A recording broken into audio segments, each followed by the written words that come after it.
Sharp Tongue Podcast.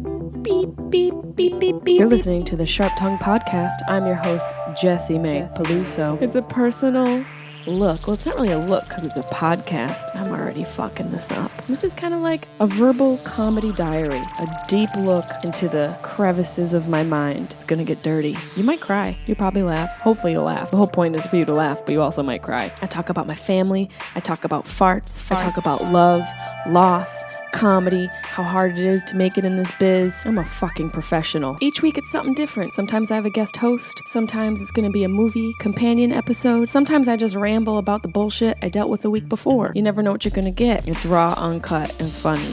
It's me. Hey everybody. We are here. I'm an orphan.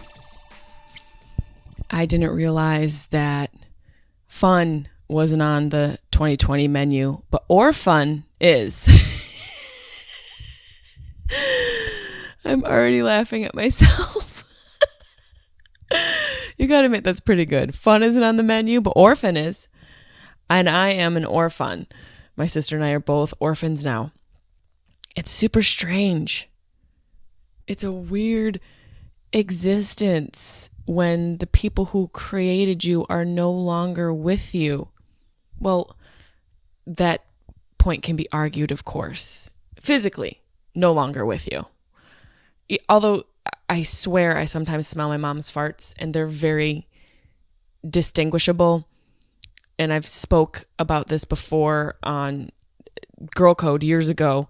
We had a segment about farts and my mom's farts were very quiet. And she's not rolling over in her grave because she was cremated, so she's fluffing in the wind right now, whatever that equivalent is when they're cremated. She can't roll over in her grave because she's not in the grave. She's just dust in the wind, literally. She's doing that part. She's fluttering, if you will, like snowflakes, angry snowflakes everywhere about me talking about her farts. I spoke about it before. Her farts, only a couple times, okay, Mom? Only a couple times did I ever know this woman farted and heard them audibly, but it wasn't even like a loud enough. It wasn't like mine, which sound like a truck smashing through the woods. Hers sound, and I described it on Girl Code, it sounds like the crypt door opening and souls escaping from her butthole, and smells the same. The sound and smell is akin to a crypt door opening in an ancient church in Rome, at the Vatican, and the crypt doors, just one, not two. She doesn't have two buttholes, just one door opens and it goes. That was Nancy's farts. That was Nancy's farts. I don't know how we got here so fast. Oh, me thinking about the strange notion of being an orphan. It's not fun. It is the most humbling experience I have ever gone through in my life. And I am not sure what to do. I literally am going day by day. And one of my friends, I was on the phone talking about my mom last night, and I said, I'm not in my normal routine of what I do when I feel so lost. And she said, well, if you broke your ankle, you wouldn't go hiking. So, and it brought such clarity to me being stressed about not having my regular routine, because I am hurt. I'm emotionally hurt, which can manifest itself physically, but I'm emotionally hurt. So obviously my normal routine is going to be a little bit different because I'm experiencing different emotions. So I have to go about it an alternate way. I can't do everything I was doing in LA on a daily basis because it doesn't fit who I am right now. And I don't know who I am right now because I'm going through such a transformative time. And I think that's important to remember. If you're somebody out there who's experiencing grief, whatever type of grief, you have to be easy on yourself. You have to give yourself space and understanding in order to process what's going on. You have to allow yourself time to break down a bit. That's what's going on. I am not the same person. I feel like a kid. I feel like a child. I feel like I'm like a kid in a department store. Like, where the fuck are my parents? Why aren't they worried that I'm not with them right now? And that's totally normal. Whatever you're experiencing is totally normal. And by the way, we talked about intermittent experiences and emotions along the Kubler-Ross grief model, which, let's see, you guys know I can never remember it. Maybe because it's so fucking painful, my brain that normally retains a lot of information is like, well, we don't need to know what the 5 stages of grief are. Denial, shock and denial. Look, I have a broken nail. I'm like, oh, I don't remember. Let me default to a little attention deficit. My nail broke. Okay. Shock and denial. Anger. I don't know if that comes next. Bargaining, depression, and acceptance. I got it. But we know that's just a model. It's not set in stone. And we talked about the, intermittent emotions that can exist in between.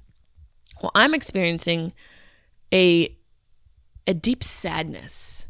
Very, very sad. And that can fall under the depression model, I suppose. But man, sadness. That shit is heavy. That shit is heavy. Sadness is a hard one. Because your posture when you're sad, you're not like this. You're not up with your chin to the sky. This is a happy, hopeful posture. When you're looking up and you open up your vocal cords and your chakras and your shoulders and you're like, I love life. Sadness is down here. Sadness is like osteoporosis. Sadness pulls you to the earth. And one great remedy for sadness that I've discovered is shopping.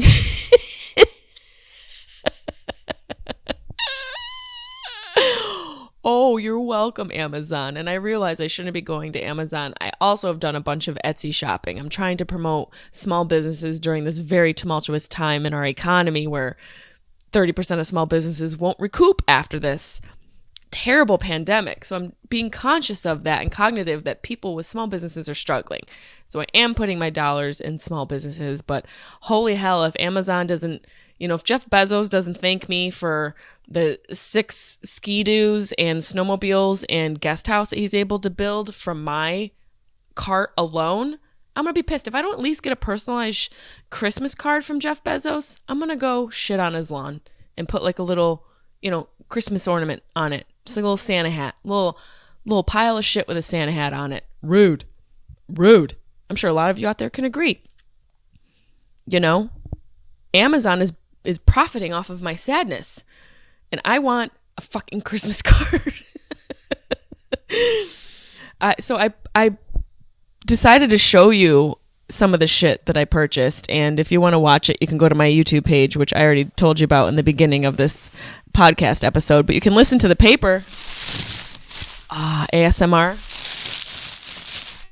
Auto-sensory meridian response. Yeah, I got that. Can't remember the 5 stages of grief. Whatevs. So one of the first things that I purchased, per the recommendation of my amazing makeup artist, Nia Joy, shout out to Nia Hicks, aka Nia Joy, was a pair of Doc Martens that I had Doc Martens as a kid, and she was like, you need to step it up. So I literally stepped it up with some Doc Martens, because she thinks, basically I dress like a slob. Nia would never say that about me, but I dress like a slob. I sometimes I have cute style, but for the most part, I'm not dressing like the way I feel these days. So I thought that these shoes were a reminder of who the bitch inside, and whoever I'm going to be on the other side of this grief, she's going to step in these fucking boots. Okay. These boots are made for kicking ass, not for walking. No one's walking in these boots. I'm going to be stomping in these motherfuckers. Very cute Doc Martens. I forget the brand name. It's Camilla. The Camilla boots. They're huge. I don't need them. They were $1,000. I mean, they weren't $1,000, but they might as well have been. So I got those. I also purchased a leopard print huge sweater. I don't know what took me so long to get one of these. This was at Hafner's Red Barn in Syracuse, New York, which is a great Christmas shop. If you ever come to Syracuse, they have all these wreaths and leopard print shawls. I spent like $200 in the store with shit I didn't need, but I figured my mom and I, we'd always buy sweaters, and we'd always joke about her sweater being my sweater and my sweater being her sweater. I would walk in the house and she'd have a sweater on, and I go, "Is that my sweater?" That was just our thing. So I bought a sweater. I also found this really cute small business store in Syracuse, New York. None of these people are paying me, okay? So this is me being completely generous on this podcast. This store called Scholars and Champs, or Champs and Scholars.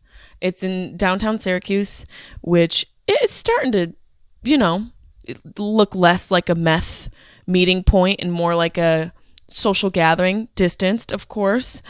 And they have just these really cute, like, weird, like, fun, some artist created t-shirts. This one's Dim Dak. I don't know who the hell Dim Dak is. Dim Mac? Dim Dak, give a dog a bone. Dim Mac. It says Dim Mac Worldwide Fit to Party. Made in the USA. You're welcome. Another one is made by one of the artists who sells her shirts at Scholar and Champs. A little Ice Cube tie-dye in your life. I also got an upstate of mind, because I'm from upstate New York. Go to Scholars and Champs, really cute sweatshirts. And then for some fucking reason, I thought, I'm going to start looking at birds in nature because I love to go on hikes. You guys know I love. Another great remedy for sadness besides spending all of your money on Amazon is hiking. But first, the most important ingredient of the hike is to get high. So it's a hike. I bought fucking binoculars. Who do I think I am? What am I, Jane Goodall? What am I going to be? What am I going to be searching for in the woods? I'll tell you what, I'm going to be searching for something, and it's going to be my new, whoever I become. I'll tell you that much. These are actually really, really strong. I bought them for $40 on the Amazon. They're actually really powerful, and you can see inside of a tree's soul. So that's all that is available to you at the click of a button on Amazon, and at the spark of a joint. You can see inside of a tree's soul. And then my dear friend Erin, who also lost her mom, shout out to everybody in the Dead Moms Club and the Dead Dads Club, DDC for life. This bitch goes, "I want to climb Mount Everest." And it's a very Cheryl Strayed Wild moment and that's a very deep cut of a reference. If you haven't heard of Cheryl Strayed, you've been sleeping under a rock or crying under a rock, whichever it is. She wrote a great book called Wild, and Reese Witherspoon optioned it and turned it into a movie years ago. Read the book, watch the movie, especially if you've experienced loss, to dive into those grief tears. My friend Erin's like, "Let's hike Mount Everest." I'm like, "Bitch, let's just drink a bottle of wine first. Like, let's go through like the basic grief steps before we hike so far that we die of starvation and hypothermia. Like, can I just have alcoholism before I get to the hypothermia? That's just where I'm at." But then I found this random magazine that had Mount Everest on it. Plus, I've got my Jane Goodall goggles. So then I went on. I'm telling you guys, shopping is so good for sadness. Then I went on the website and found a good steal of a deal for some really ugly, you have to try my hummus hiking boots. I mean, I got Merrell's, you guys. Sorry, Merrell, but these are brutal. They're actually not that bad. These boots say, did you check out the Times crossword this morning? These boots say, is there gluten in that? These boots are amazing. So apparently I'm going to need something really big from you guys for Christmas, and that's going to be a search party to find my friend Erin's body near the base camp of Mount Everest. She's like, "Just to the base camp." I'm like, "That's still like 37,000 miles. I don't know how far it is, but it's way too far for two girls whose only cardiovascular intake was from dancing to Sean Paul for 3 years in the early 2000s in high heels. I take it back. We might be physically fit enough to handle Mount Everest. The amount of walking we did in high heels drunk and still made it home, I take it back. I think I'm perfectly fit for the trip. But highly recommend shopping if you're experiencing sadness. My sister's been buying, talk about me. Amazon my sister definitely deserves like a whole house from Jeff Bezos. Every day there's like 14 packages at the door. My sister and I are just like, we're just avoiding our grief emotions in the form of placemats. She's buying placemats. That's how bad it's gotten. And blamed it on me. She bought a placemat with a beach scene, and Santa was like on a beach. And I was like, do you really need these? You live in upstate New York. She's like, I just want you. Oh, I got them for you because I didn't want you to feel bad missing LA. I'm like, is this really, you're putting your grief on me now? And I was like, thank you. I will take those placemats. And now I'm going to need to go on Amazon and buy the matching napkins. Look what you've done to us. It's been interesting. I went into my mom's house for the first time after Thanksgiving, and it was surreal. That's a tough one. If you lose a parent and you have to go into their house, you don't have to, but every time I'd come home in Syracuse, I wouldn't stay with my sister. I rarely stayed with my sister. I would always stay with my mom in my childhood bedroom. And this is the longest stretch of time since the beginning of the year that I haven't gone to my mom's house. It feels unnatural. It's such a shift in my normal routine being here that it takes, it's definitely, it takes an effort to get used to. And I missed her, even though she was gone, even though she's been passed since November 13th.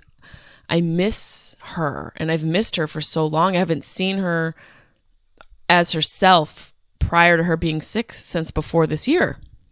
So it was really difficult. I just wanted to be near her. And everything in her house has her touch on it. Every little thing. From the picture frames on the wall to her glass menagerie of precious moments. If you don't know what those are, you aren't a kid of the 80s. My mom has every precious moments ever made, ever. So if anyone out there is looking for a collection, I've got one for you. To her plants, to her knickknacks, all the tchotchkes. My mom was a tchotchke queen. And my sister and I have the tchotchke illness too, but we've definitely downsized our tchotchkeness. Mama Nance, No Pants Nance, lived for a tchotchke. And the whole house is her. And it's so weird, the things that you notice in times like this, in grief, sounds and smells and even things you see, they're so much more prevalent. I remember opening the door to my house that I've done 1,000 times over and thought nothing of it, and hearing the sound of the metal coil that closes the door sounded like so much louder. I noticed it so much more. It sounded like a feeling.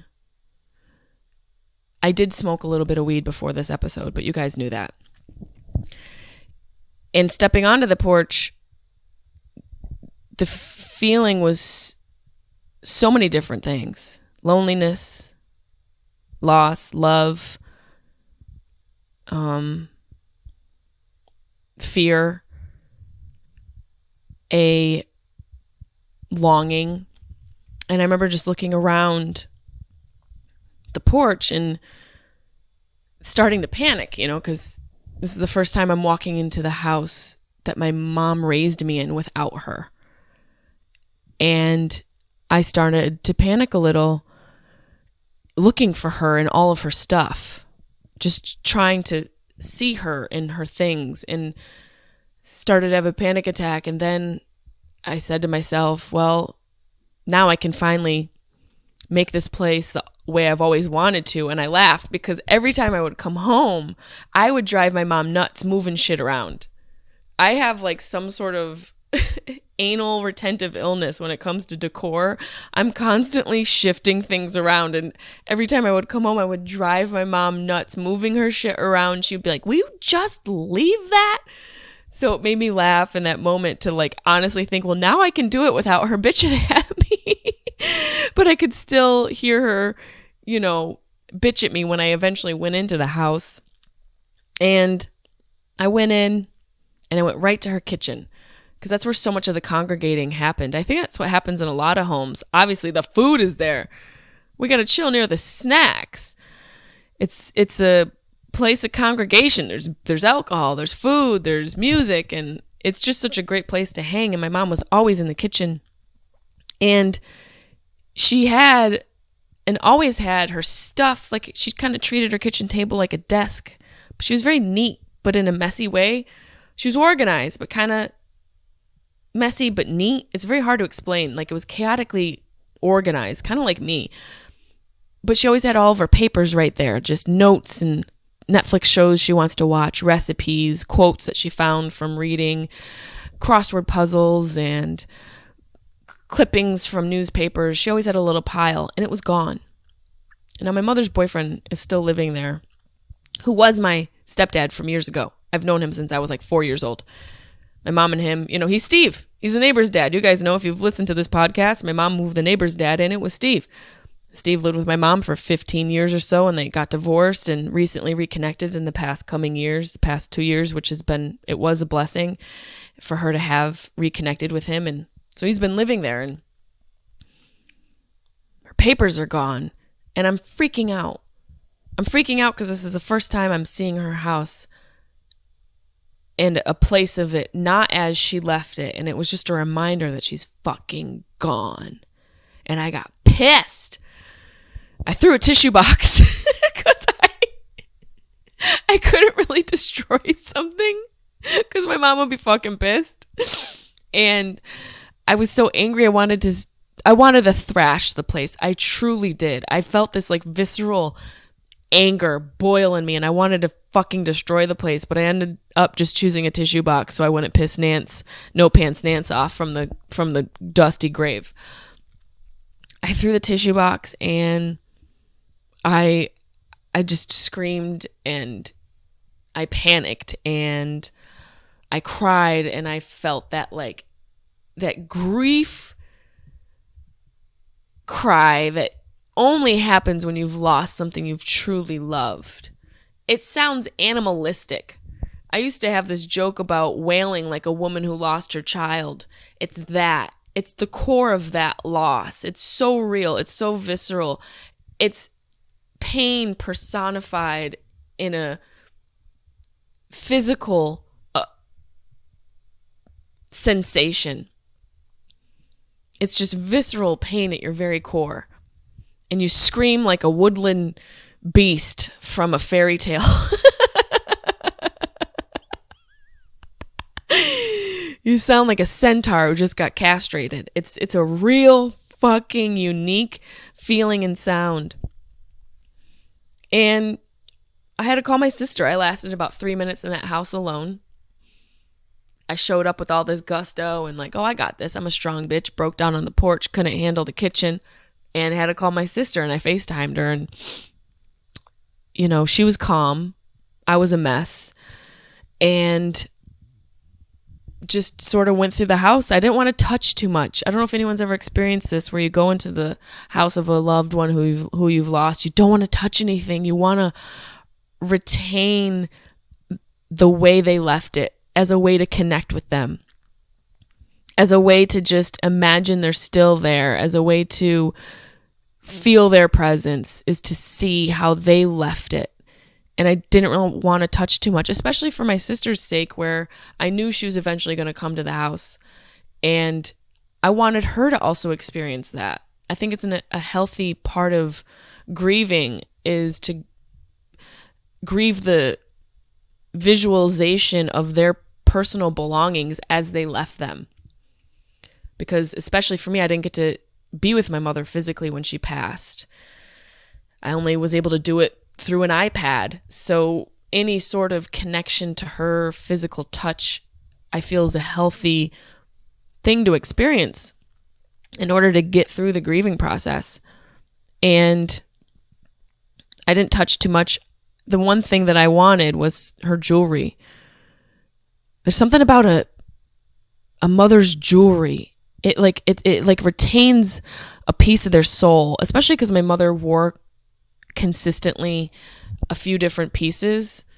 So it's like you see the ring, you immediately think of your mom. Like my mom had such beautiful jewelry, and I was always looking at her hands. We were always together, and seeing the ring on my hand is such a strange feeling. And I can hear her being like, put my fucking jewelry down.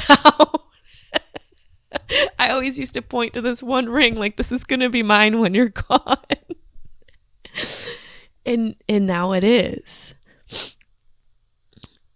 You know, it's such a strange but beautiful crossroads that I'm really at, where before I was joking about her favorite jewelry and my favorite jewelry of hers being mine, and now it's on my hand. And it would never be on my hand before. She would never fucking let me wear it. But now it's there. And that's what's left when you're gone. Memories in people's hearts, if you're lucky, and stuff. And stuff can become a burden. You know, luckily my sister and I get along and have an understanding, but people's belongings can become a fucking burden. Like, if somebody has a lot of stuff, people can fight over everything. You know, my dad had like 2 broken fishing poles in debt. Simple, you know? Although that fucking plant, you guys remember that plant that I fucking missed? That snake plant that I left in his house, which has come back to me. I think I told you how my friend Chris put a small snake plant in a red pot, and I lost it, just completely sobbed like a baby. Well, recently my cousin Jimmy wanted to get me a plant with his family, with my aunt and my other cousins, as a, you know, condolence gift. That's the thing. Like, people give flowers. They're dead in a week. Thanks for the reminder that somebody died. At least a plant you can work with a little bit. Thank you to everybody who sent me flowers. I'm just saying all of it is a fucking mess. It doesn't matter what you send. The person grieving will find some way to find it annoying because it will remind them of something of the person they lost. But my cousin Jimmy gave me this plant, and it was a snake plant. Almost the same size as the one that I left at my dad's house. So things come back to you. The stuff that you miss the important stuff will find its way back to you. But the one thing I will say, if you're losing somebody, if somebody's sick, or even if they're not, if your grandparents are still with you, if your parents are still with you, even your children, I suggest talking to them as much as possible and recording and journaling things that they say that stand out to you. Because those are the things that you're going to think about down the road, that you're going to kill yourself trying to remember. And documenting as much as you can now, I promise you won't regret. Just take the few minutes out of the day to remember the few times that stuck in your mind, and you'll have it to look back on when they're gone. And we never know when somebody's going to pass. It's not like this lifespan is guaranteed, and when you're 99, you go peacefully in your sleep. No, sometimes fucking people get murdered, and kids get hit by cars, and people get abducted, like white bitches on vacation. And it's just a brutal tearing away of love that you'll never get back. And having small reprieves are the things that will save you down the line. So when my mom was sick in the hospital, I asked her favorite things. I just wanted to know her favorite things. And this is when she was with it a little bit, but still had a little bit of ICU psychosis, which can happen. There's ICU delirium that sets in sometimes, like just within a couple days, in people when they're just getting medication and they see the same lighting and they aren't getting natural sunlight, and their injuries and dealing with their vitals going up and down, they can experience a natural ICU delirium. So my mom was experiencing a little bit of that, and I decided to take a minute and document some of her favorite things. So here are a few of my mother's favorite things: bacon, Clint Eastwood, Shirley MacLaine, steak and potatoes. Her favorite flower is lily of the valley, which I didn't know. Her favorite month is July because it's nice and warm. Her favorite dessert was French vanilla ice cream with chocolate cake. She loves opals, dogs, Syracuse, peanuts, the color purple, the smell of patchouli, the taste of wine. Hello. Thornbirds is one of her favorite book. Pineapple's her favorite fruit. Never really saw her eat pineapple. That could have been an ICU delirium input. Her favorite store was Kaufman's. That is so upstate New York. Do you guys remember Kaufman's department store? She had like a credit card that she rang up thousands of dollars. I think my dad paid it off when they got divorced. Her favorite subject was math. That was shocking to me. I didn't know that about her, that she liked math, which kind of makes sense because she was so anal, and I think anal people are everything's kind of calculated. Even though I'm anal, I'm terrible at math, so I definitely didn't inherit that trait. But I recommend talking to your loved ones while you still have them and documenting stuff like this. Record conversations. I'm lucky because I've had both of my parents on the podcast, but you can just as easily record them on your phone. Ask them things about their childhood and things that they loved growing up, and maybe the hardest things that they experienced or things that they're proud of. The more connected you are to them, the more connected you will get to yourself. And the other thing I will say for women out there, and this could go for men too, my mother always wore the same perfume. If you guys hear noise in the background, it's because there's cleaning ladies cleaning my sister's house. So I appreciate your patience while this Sharp Tongue podcast studio constantly fluctuates. My mom wore the same perfume every day. Nina Ricci Le Air du Temps. She would love. I think she just got it because she loved to say it like that. Oh, I wear Nina Ricci Le de Temps. The air of time, I believe, is a translation. And it's such a mom smell. She, when she was alive, gave me a little sample of it.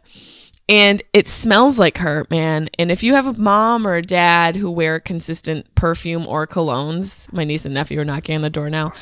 Guys, I'm sorry, I don't mean to yell in your ear. Guys, I'm working. When I'm done, we can play. I'm recording, so when I'm done, we can play, but I got to finish this. They're really sad. I'm such a cool aunt. Even though I just smoked weed in the guest room, it's fine. It makes me such a better aunt. And I highly recommend, if you're going through grief and you have children, eat edibles. Start with a microdose. You'll have so much more fun. And if you need a moment, ask your spouse, if you're lucky and fortunate enough to have one, tell them you need a fucking break. But back to the regularly scheduled program. Oh, fuck. The perfume. Smell is one of the strongest scents linked to memory. And I literally, when I smell this, I can just smell her standing over my shoulder telling me to put her fucking rings back. It's such a hard thing to do, to smell the person that you loved who's gone. But I'm telling you, it's just the little things that you don't think of that I'm fortunate enough to share with you so that you're covered. Not that you're not going to spend $300-$400 in a day on Amazon and Scholars and Champs and fucking binoculars. I can't guarantee that. But like I said, like we've talked about on this grief survival guide, there's no right or wrong. Okay? Sure, in the beginning, I'm like, yeah, stretch, do yoga, pray, eat a pineapple. Now I'm like, day drinking and shopping. It's going downhill. I'm going to give you diabetes and debt. Oh God, something broke downstairs. Anyways, I also found this grief quiz on psychcentral.com, which I will post the link to on this description of this podcast, which you take it and basically it lets you know, it's designed to give you an understanding whether you may be dealing with a complicated grief or a regular grief, which I thought was so funny. Like, isn't all grief complicated? I guarantee you at the end of this quiz, there's going to be some pill that they prescribe to you. Like, oh my God, you have complicated grief. You need Xanax and Valium, which doesn't sound so bad, but you guys know I don't really dig this pharmaceuticals. I prefer pharm as opposed to pharmaceuticals. So I'm going to take this grief quiz, which has questions like, I can't help feeling angry about his or her death, leaving me. Rarely, never, sometimes, often, very often, and always. I feel disbelief over what happened. Rarely, never, sometimes, often, very often, always. I mean, it's all these things. It's all the answers. It's every single one of the answers that's on here. And so I just thought it was interesting. Like, do you have complicated grief? You could be suffering from complicated grief. Take this quiz. So I'm going to take it.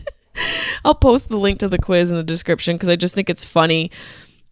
You know, like just another way to stress over how you're grieving and if you're doing it right. You know, I just think I've realized that there are 5 more ways to help you, and it's helped me experience grief. I think processing grief, yes, hopefully you process it. I think you can't process it without experiencing it. And I think experiencing grief is more important than focusing on the process of it. Because through the experience, you're in it. You're in the moment. You're allowing the emotions to flow through you. You are succumbing and relinquishing control to those emotions. So 5 ways to help you experience grief. And it's simple. It's your 5 senses. This I just came up with myself today because I've been stoned and thinking about every possible angle of grief and how I can be healthy through this process. Use your 5 senses. That's such a great way to process grief. Sight, smell, sound, taste, and touch. The sight, me going into my mom's house and looking at all of her stuff. The smell, going through her old, her perfumes or clothing, smelling the clothing. Holy shit, that's a tough one when you get into the house and you sniff a shirt. Bye. See ya. Sayonara. The allergies in this place, am I right? Holy hell. Sound, listening to, see? This is why I'm telling you there's something to this. I really believe using your senses to experience grief, to allow you to have a healthier process, is going to truly be a game changer for me. You know, the sound of her. I haven't listened to her voice yet. I haven't listened to voicemails because I save all my voicemails. I haven't listened to a podcast episode, and I thought about pulling a couple of my favorite cuts of her for next week's episode. Touch, which is a tough one. They're gone. So what do you touch? And so I decided to grab some of my mom's stuff. The second time I went to the house with my sister, we wanted to decorate the house for Christmas. And so I got some of her stuff. This wreath behind me is hers. Nancy was a great decorator. Little Christmas bell.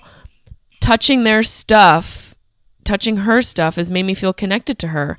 And by the way, she was a great decorator. Little side note for a cheap Christmas decor, get a jar with a cute cork lid. Go to like a local, arts and craft store. Get bells, like bells you would make into ornaments. Fill the jar with the bells, and it's cute for your bathroom, for next to your bed, or to throw against a wall when you feel anger during all of the grief stages. You can smash it against a wall. There's so many multi-purposes for it. Taste. I guess taste could be a tough one. You can't really taste your dead loved one, but you could taste food that they loved. You could eat dishes that they loved. You could cook their dishes. My mom has a ton of recipes. So there's a way to deal and experience the emotions through our 5 senses. So I wanted to share that with you guys, and maybe there's something to it. I've been thinking a lot about this because I'm in it. And it was really hard. My sister and I, when we went to the house together, I knew she was going to have her own emotions with it. And my sister and I are very different people. We both have anxieties that we've inherited from our parents. Both of our parents are very high functioning, highly anxious, and highly intelligent people. And when you're intelligent, the anxiety is a little bit more difficult because your brain gets pretty fucking creative. You're like, well, there's a new one.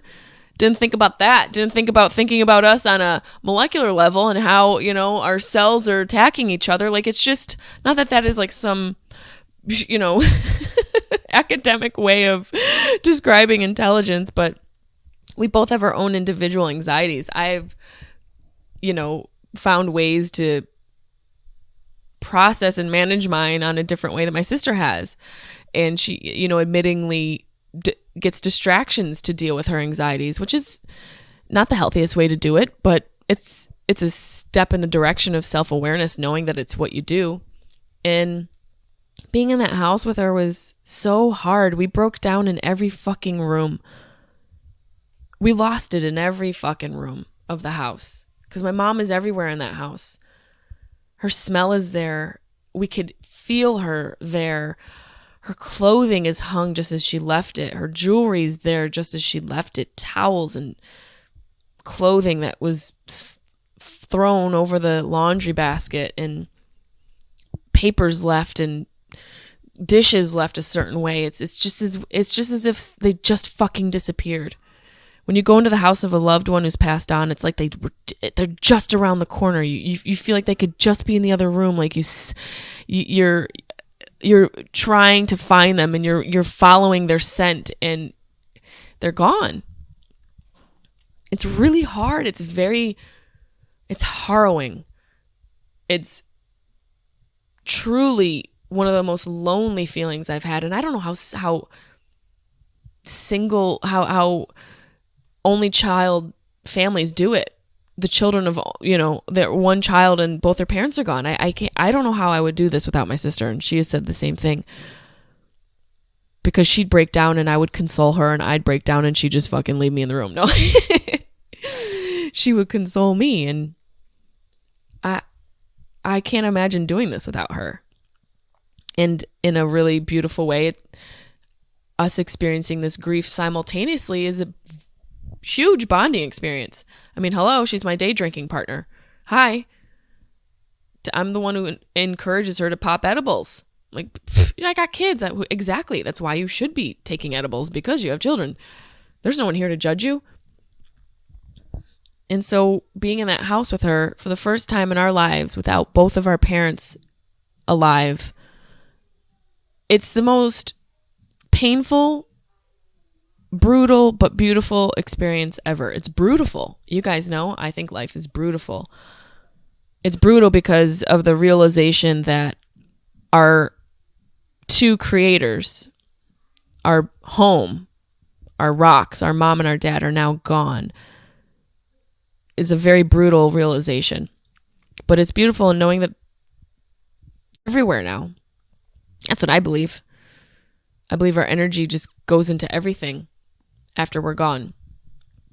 And I have a couple submissions for people. Last week I asked what you guys think where we go when we die, which I'm going to keep that the question. Please continue to send your submissions, jessimaepelusocomedy@gmail.com. Where do you think we go when we die?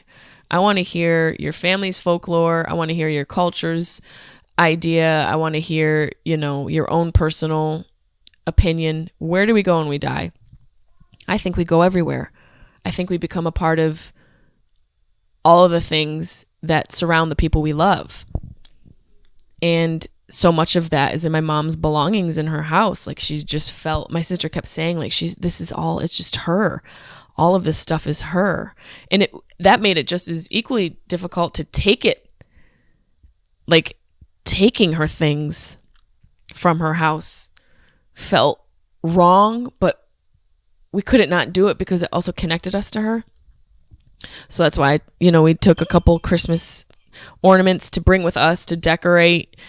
And we also found notes. My mom wrote all the time. And that's why I think writing things that your loved ones say down in a journal for somebody else to discover it's like a time capsule treasure. I'm going to read you a couple things that I found at my mom's house. And then I'm going to read you this really amazing quote that I found, in my Googling of grief, that put it into perspective where we go when we die. So This is one thing my mom wrote. Great handwriting. 5 ways to cope with uncertainty. Fixate, focus, then learn. It's like my mom and I were the same person. Meditation and therapy and yoga. That's like 6 so far, Mom. Oh, I see. So fixate. So these are 5 things. I'm driving her nuts right now because I am fixating on the fact that there's not really 5. There's like 3 which in each of the 5, which is more like 3 times 5, 3 times 5, which my mom could handle because she's better at math than I am, which is 18 or something. Whatever. 5 ways to cope with uncertainty. 1, fixate, focus, and then learn. Perfect. It's like obsessing over whatever the thing is and then focusing on the thing and then learning from it. I'm here for that. 2, meditation, therapy, and yoga.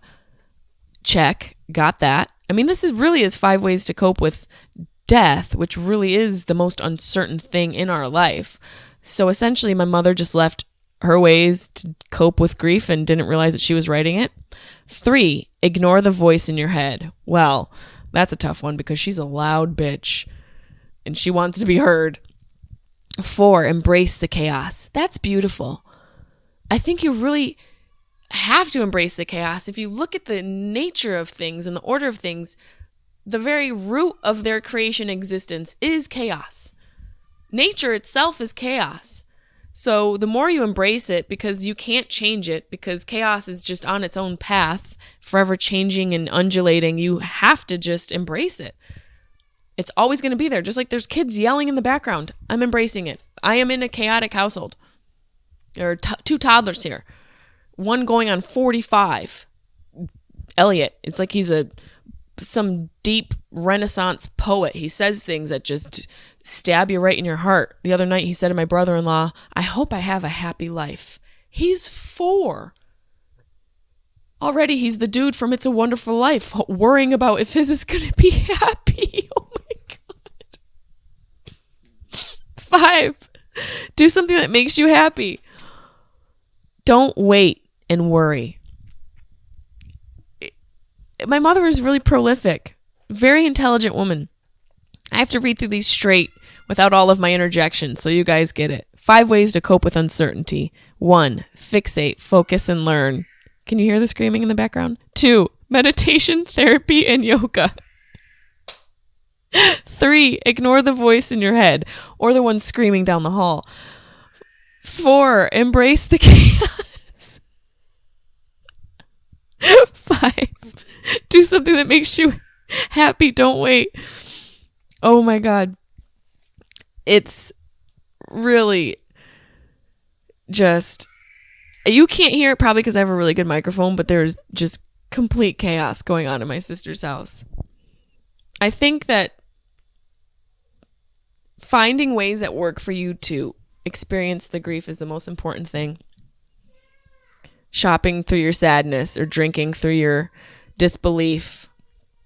Finding a way to really be in those emotions. I've been meditating. I'm going to post the meditation link. I'm going to post the grief quiz link.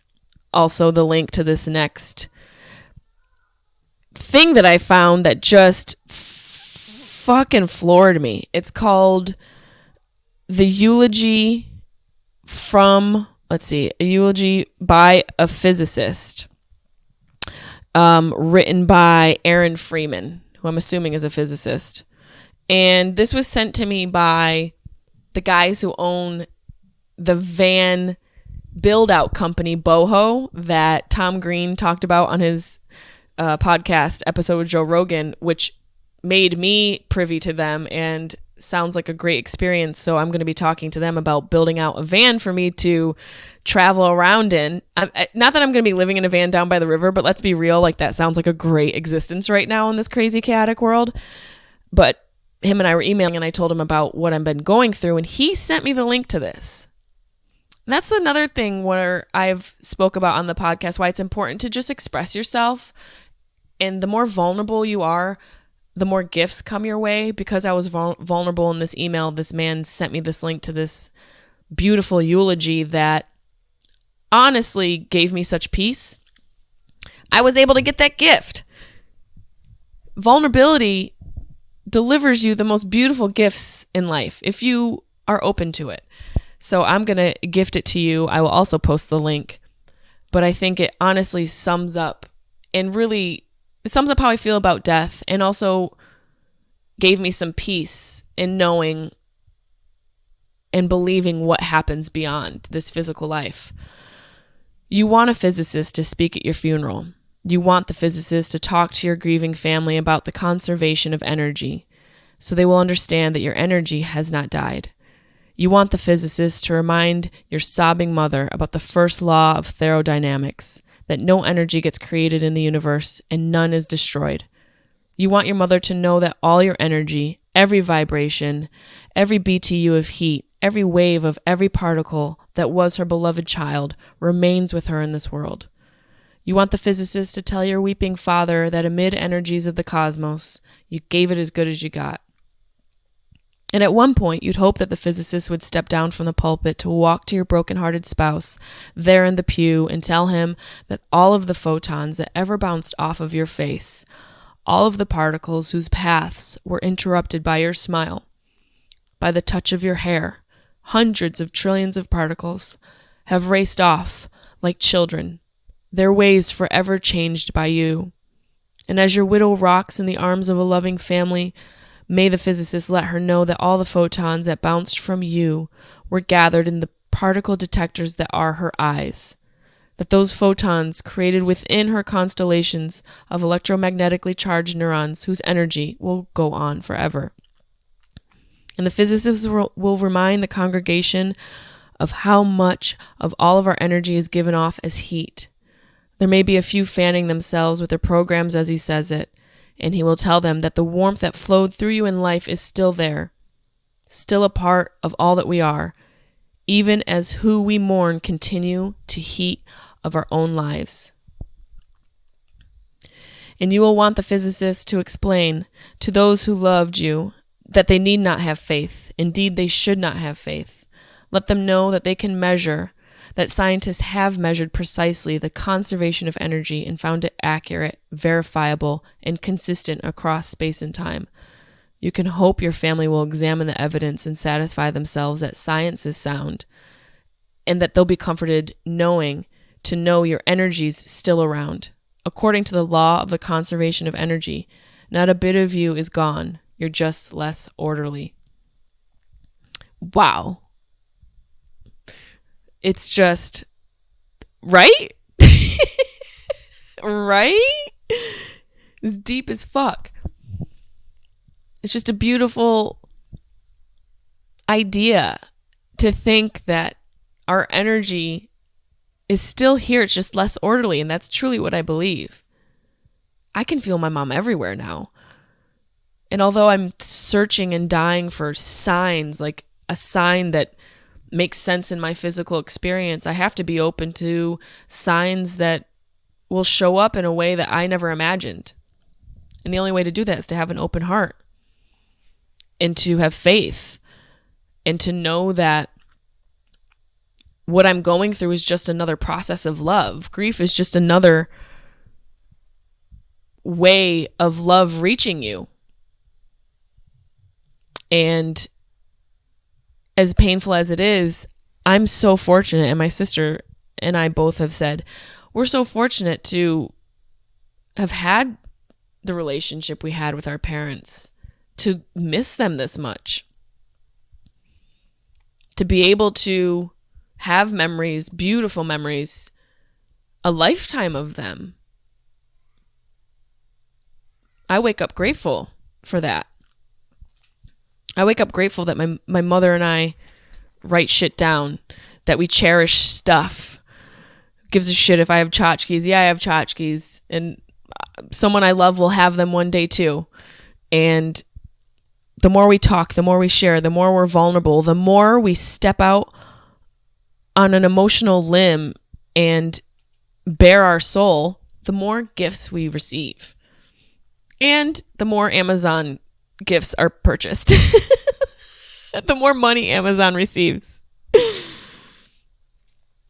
There's so much I want to say in this series, this grief survival guide. And I know it can be a lot. And I'm going to have guests to break away from me just having this stream of conscious, because I know it's probably heavy. I appreciate your listenership and your support, but I honestly think this is my only way to experience this, is to document it. Because this time around, it's so different. I grieved my father while he was alive. I lost a piece of him every single day right in front of my eyes. My sister and I had to grieve him while he was alive, because that's the nature of Alzheimer's. They slowly get stripped away.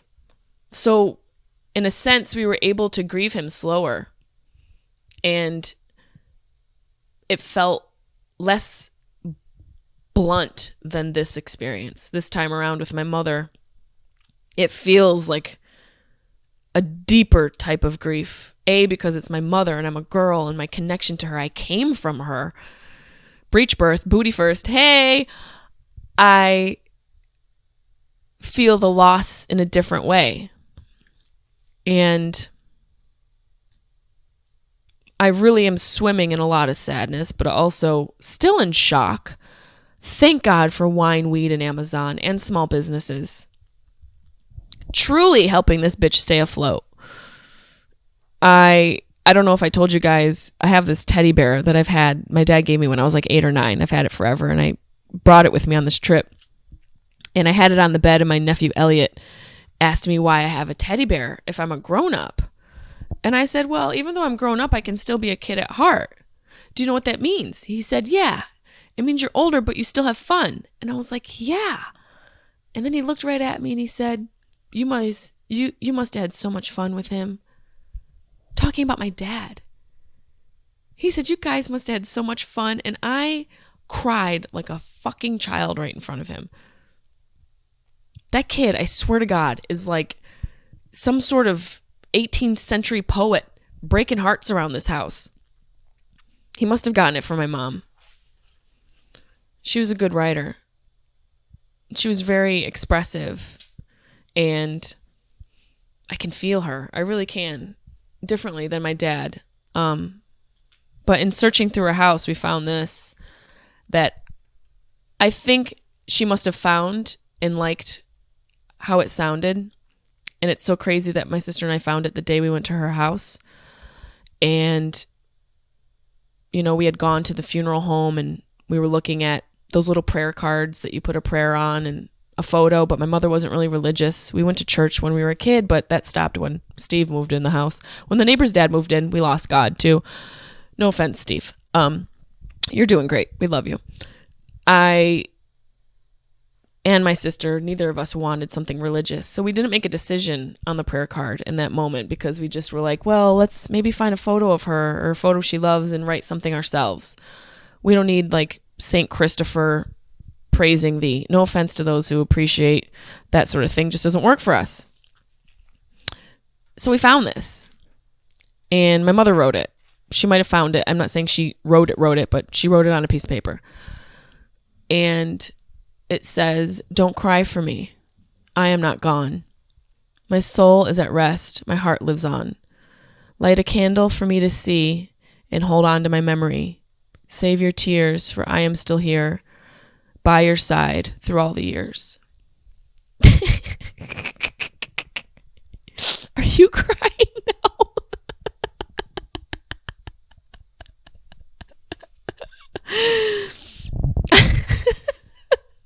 Fuck. Grief is a bitch. Oh, right? It's such a fucking bitch. What a beautiful bitch. I can't believe this. So my sister and I were like, well, we found our prayer card. Fucking Nancy already had it set up. She was so organized. She knew we'd find this shit. And $69, which was weird. Nancy. Emily put that shit in her pocket for whatever, matching cups she's going to buy off of Amazon.com tonight. I think the most important thing is you do what works for you. That's what I've been preaching this whole mini-series. But try the 5 senses trick. Not a trick, but method. The sight, smell, sound, touch, and taste. and incorporate that into your grieving experience as you see fit. Journal your thoughts. Write down things that your loved ones say so that you can eternalize them. Grab their things, make your own little cute ornaments, bring them with you. There's ways to bring your loved ones with you through the grieving experience, and it'll help you. And when in doubt, go to Amazon.com. Smoke a blunt, have a glass of wine, and Jeff Bezos, thank me later. You guys are delightful. Thank you for your support during this guide, and I hope it helps you. And before we go, I wanted to read to you the submission for where we go when we die, which is still the question that I'm asking. So if you want to submit a question, the answer to what you think the answer is to that, to be read on the podcast, you can do that at jessimaepelusocomedy@gmail.com. And I'll pick out a couple of my favorites. This is from Stacy Antimony. What I think happens when someone dies. I'm currently listening to your podcast episode, Grief Survival Guide Part 2, and wanted to share my thoughts with you on what I think happens after we die. First off, I want to say I'm so sorry about your mother's death. Thanks, girl. It's brutal.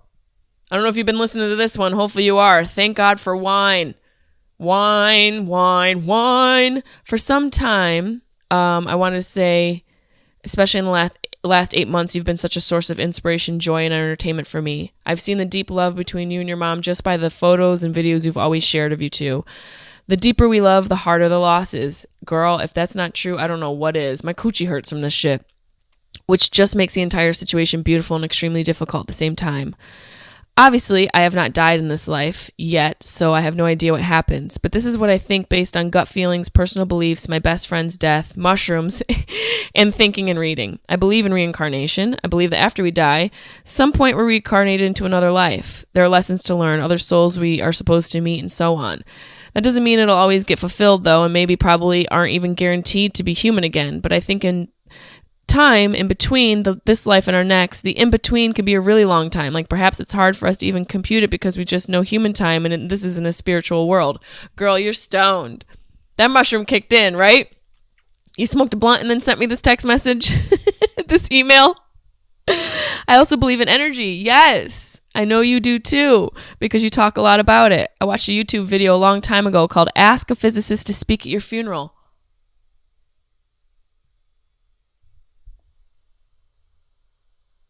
I mean, what? I just fucking read that. I have chills, which gives a great perspective on why scientifically we are still here after we die. But in it, they reinstate the idea that energy cannot be created or destroyed. So it just makes me realize that because the body of a loved one is not here anymore, the energy that was them is just redistributed. Are you guys freaking the fuck out like I am? I haven't even read this yet. I saved it to read with you guys on the podcast. And I just read you Ask a Physicist to Read at Your Funeral, The Eulogy of a Physicist by Aaron Freeman, and I'm freaking out. So I believe after we die, in a way, our soul, our energy, is in many pieces like atoms. Some of it stays on Earth within the people that loved us and also in the Earth's energy. That's why we're able to get signs and connect with those that have passed, because their energy is a part of the Earth. So they're already everywhere. This is freaking me out. We just need to pay attention. And then the rest of the soul goes forward into the spiritual world onto its next path. I'm very stoned. She said this, but I also am. But I hope you were able to understand my thoughts clearly, and I'm hoping that maybe it helped in some weird way or some small way. Girl, it's a huge way. This is a sign. Thank you for all that you do. Thank you for being vulnerable and sharing. Thank you for creating laughter, because it's one of the most healing medicines. So please continue to laugh at your own jokes. Yes! Take that guy who left that shitty review years ago, and it makes me laugh and so happy every damn time. If you so happen to read my novel on the podcast, please do not mention my name. Sorry, girl. I did. Thanks, Stacy. See? Maybe I should have pre-read this, but now you're going to have people know who you are. So, and I think it's a good thing, because that honestly was freaky and just telling that we're all connected in some weird way. And I hope that this podcast can help you connect with your loved ones and the loved ones that have gone on, but more importantly, the ones that are still with you, so that you can find a way posthumously to connect with them through notes, through their fucking ornaments, through their perfume, or their favorite frickin' pasta fagioli. Whatever it is, I hope this podcast helps you connect with the people you love. Stay true, stay lit, don't be an asshole. Oh, my Don't Be an Asshole hoodies are available on my store, jessimae.com. Go to the store. Don't Be an Asshole hoodies now available. Thankfully and appreciatively from one of my fans who suggested I put that on a hoodie. And now I'm telling you about it on the podcast. Don't be an asshole. And just in thinking about that sentence, if somebody is acting like an asshole, they could have just lost somebody. So cut them some slack, but also don't be an asshole. Love you guys. Thanks for listening. See you next week. Or not. I don't know how I'm going to feel.